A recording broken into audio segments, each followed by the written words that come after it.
in the late 1960s, I was sitting in this very restaurant on the island of Malta, talking to my publisher.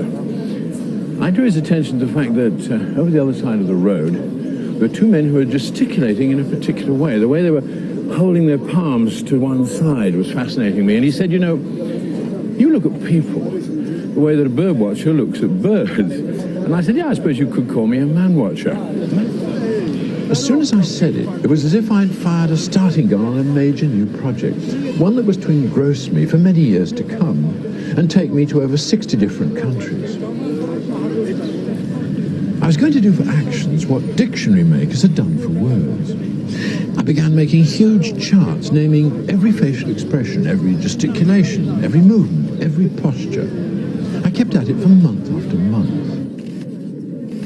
One of the first problems I encountered was that even the simplest human action, such as the handshake, has countless variations.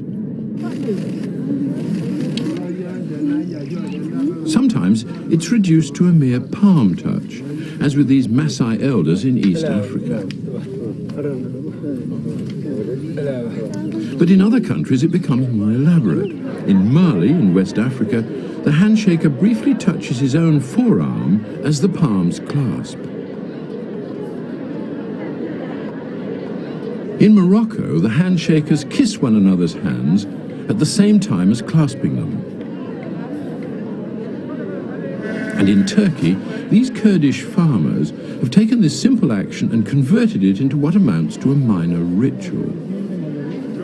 It's the local rule that they can't start bargaining until they're shaking hands. They have to keep on doing so until the deal is struck. The essential feature of handshaking is that it's an egalitarian act. Regardless of their social standing, the two people involved are momentarily performing identical actions. Despite their variations, all these greetings have one thing in common. They're all fine-tuned to the precise context in which they occur. Because a single message is given in a different way in different countries. The crazy sign. How do you say to somebody, you're crazy? Well, here in Rome, you do this. But in England, I would probably do this, the temple screw, saying he's got a screw loose. Or I might say his brain is going round and round. Or I might tap my head, saying, what does he think he's got inside his skull? In some countries, you do it with two hands. It varies from place to place. And if you go to Japan, you have to be careful, because if you do it this way, it means he's intelligent. You have to do it in an anti-clockwise direction in Japan if you want to say that somebody is crazy. So all over the world, the same message is given in a slightly different way.